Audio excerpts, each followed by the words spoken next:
शंकर जी के गण आए भगवान भोले बाबा का श्रृंगार करने के लिए। अब आज की तरह तो ब्यूटी पार्लर चलते नहीं थे कि भाई आजकल तो दूल्हा और दुल्हन को ब्यूटी पार्लर में श्रृंगार के लिए ले जाया जाता है। वो बड़ा श्रृंगार होगा वहाँ, कितना ही बंदर हो लेकिन उसे सुंदर वहाँ से बना कर ही निकालते हैं ब्यूटी पार्लर से। हमारे भोले बाबा से कहा कि भाई दूल्हा के लिए कहीं से मोहर लेकर आओ, कहीं से पगड़ी लेकर आओ। तो भोले बाबा कहने लगे कि देखो हम कम खर्चा में फुल चर्चा करते हैं। बोलो जय श्री राम। बिल्कुल खर्चा भी ना हो और चर्चा भी पूरी हो जाए। हमारे भोले बाबा ऐसे। उन्होंने कहा कि भैया रुमाल की और मुकुट की कहाँ फेंटा की आवश्यकता है, कहाँ से दूल्हा आप पगड़ी लेके आओगे। स्वयं की जटाओं को, बड़ी बड़ी जटाएं थी भोले बाबा की, जटाओं को उन्होंने झूला बनाया और बस बढ़िया तैयार हो गया। भैया ये तो हमारा मुकुट रह गया। अब महाराज इसमें मोहर किसका लगाए, क्योंकि दूल्हा के लिए मोहर की जरूरत होती है। मोहर लगाने के लिए क्या किया, भोले बाबा ने उठाया नांग अपनी झोली में से और अपने सिर पर बांधा। अब जब सिर पर मोहर लगा नाग का, आई ही मोर सवारा और श्रृंगार, हाथों में बाजूबंद भी बांधा जाता है, गले में भी कुछ फूल माल हार डाले जाते हैं दूल्हा के गले में, बढ़िया ही सोने चांदी के हार पहनाए जाते हैं। परंतु सेवाएं शंभु कुंडल कंकन पहरे ब्याला, कुंडल भी उनके सर पे हैं, कंकन भी उन्होंने सर पे को बनाया है। और तन विभूत पट के हरी छाला। अब बताओ कितनी सुंदर बात है, दूल्हा के लिए हल्दी लगाई जाती है, उपटन लगाया जाता है, परंतु यहाँ भोले बाबा को तो भभूति लगाई जा रही है। स्वयं उठा उठाकर भभूति को मल रहे हैं। परंतु अब इस कथा का थोड़ा सा हम अपने जीवन में भी संदेश ले लें कि जैसे भोले बाबा इन बिखरी हुई जटाओं को समेट रहे हैं, तो ऐसे ही हमारे और आपके विचार भी बिखरे हुए रहते हैं जिंदगी में। याद रखना, विचार कभी किसी के समान नहीं रहते हैं।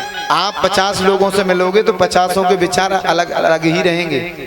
हम मनुष्य तो हैं एक, मनुष्य हैं एक, दिखने में नाक आँख कान सब ठीक ठाक है, परंतु सबके विचार अलग अलग होते हैं। भोले बाबा जैसे बिखरी हुई जटाओं को समेट रहे हैं, वैसे ही समाज में हम अपने अलग अलग विचारों को एक विचार बना लें, एक धारा में पिरो दें, तो निश्चित ही जिसमें हमारा कल्याण होगा, हमारी समाज का कल्याण होगा और हमारे धर्म का प्रचार होता है, धर्म बढ़ता है।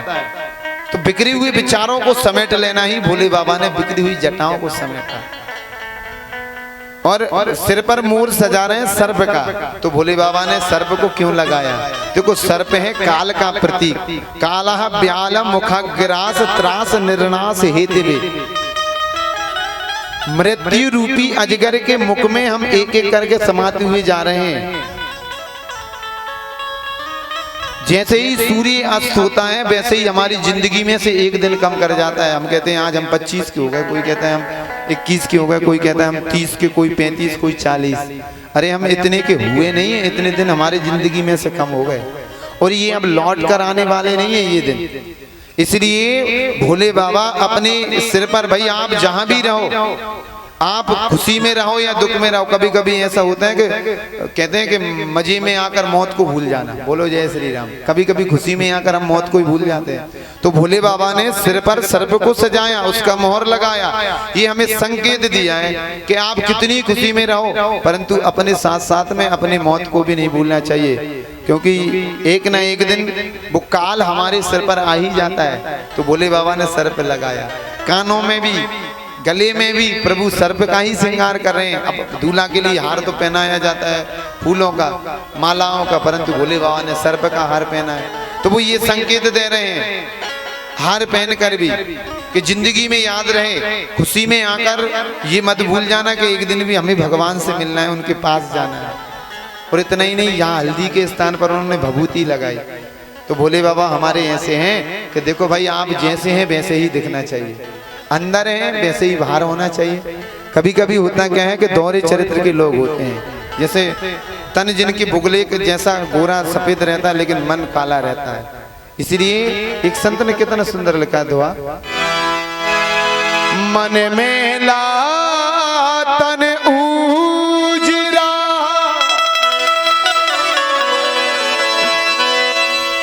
बगुला के सोबे जासे तो कौआ भलो बाहर भीतर एक। भोले बाबा ने भभूति लगाकर ये संकेत दिया है भाई आप जहाँ रहो जैसे रहो दोनों एक रूप में रहो। बुरे हैं तो बुरे बनकर रहो, कम से कम लोग कहेंगे भैया वो खराब है उससे मत बोलना। याद रहे वो खराब है उससे मत बोलना। और सीधे हैं तो भैया फिर सीधी सी बात है, जंगल में हर पेड़ सीधे को काट लिया जाता है। भोले बाबा ने ये संकेत दिया। और फिर भोले बाबा के दूल्हा के हाथ में कटारी दी जाती है। तो भोले बाबा क्या कर रहे हैं, हाथ में कर त्रिशूल अरु डमरू विराजा। भाई ज्यादा बैंड बाजी की आवश्यकता क्या है, ढोल धमाके की। जिसके पास जितनी व्यवस्था है वो उतना उड़ा लेता है विवाह में, परंतु भोले बाबा ने तो अपने डमरू ही तैयार कर लिया है। हाथ में त्रिशूल है, सस ललाट सुंदर सिर गंगा, नैन तीन उपबीत भुजंगा। सिर पर चंद्रमा है। और भगवान चंद्रमा भी क्यों धारण करते हैं, क्योंकि देखो भगवान का नाम भी श्री रामचंद्र है और श्री कृष्ण का भी नाम श्री कृष्ण चंद्र है। इसलिए भोले बाबा कहते हैं कि भले ही आधा चंद्रमा है, अशुभ है, परंतु अशुभ होने के साथ साथ हमारे भगवान का इसमें नाम जुड़ा है। जिसमें हमारे भगवान का नाम जुड़ा है हर वस्तु शुभ है। बोलो जय श्री राम। अब भोले बाबा भभूति भी लपेटते हैं। तो देखो एक बार वो भभूति लपेटने की भी बड़ा सुंदर इतिहास है। एक बार ऐसे ही निकल के जा रहे थे कहीं, भोले बाबा रूप भेष बदल कर घूम रहे थे। उन्होंने देखा एक मुर्दे को लिए जा रहे हैं और लोग राम राम सत्य कहते हुए जा रहे हैं, राम राम सत्य, राम राम सत्य। भोले बाबा ने कहा तो ये बात सही है कि राम नाम सत्य ही है, और क्यों नहीं हमें इनके साथ चलना चाहिए जो राम का नाम इतने क्रिया से इतने शुद्ध भाव से ले रहे हैं कि राम राम सत्य है। धन्य है भैया तुम्हारे लिए।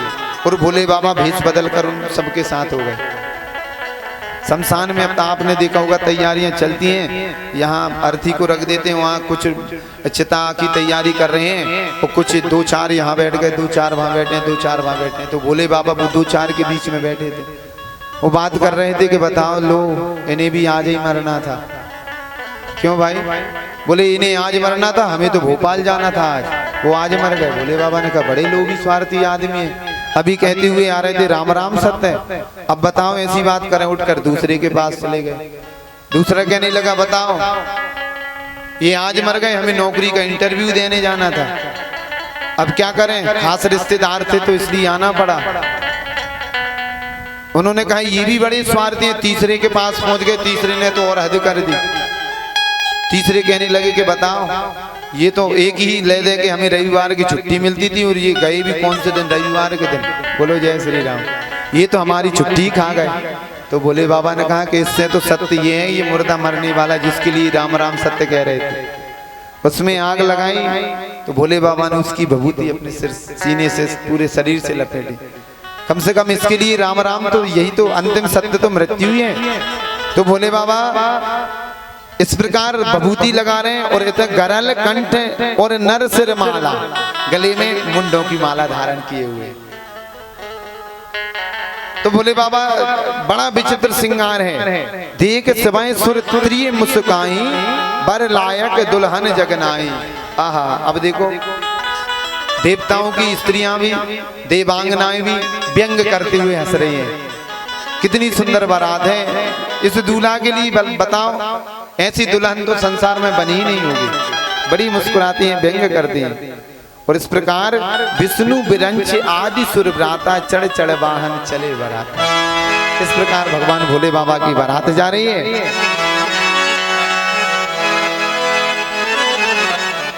अब बारात चली तो सही, परंतु भगवान विष्णु कहने लगे, विष्णु कहा हंसी भी हंसी, तब बोले सकल दिशराज, बेलगे बेलगे होई चलहो सबे, निज निज सहते समा। भोले बाबा से कहने लगे भाई अपनी अपनी समाज, अपनी अपनी देवी देवताओं के साथ चलो। तो सबने अपनी अपनी समाज अलग कर ली, लेकिन भोले बाबा को ये बात बुरी नहीं लगी।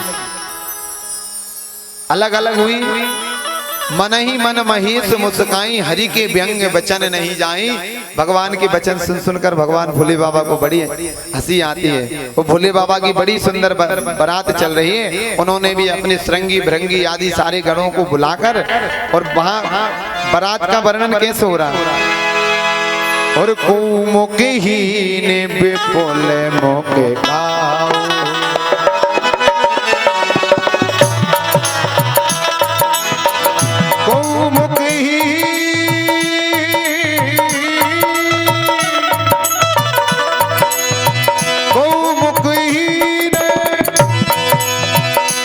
मुखे गाओ, बिन पद करे कहू बहु पद भाव।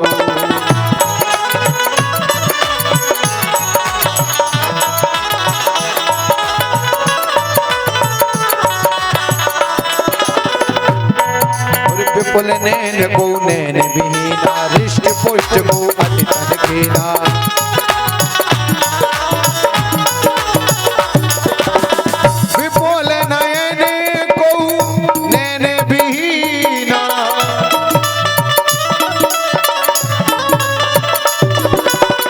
हृष्ट पुष्ट को अति तन कीना।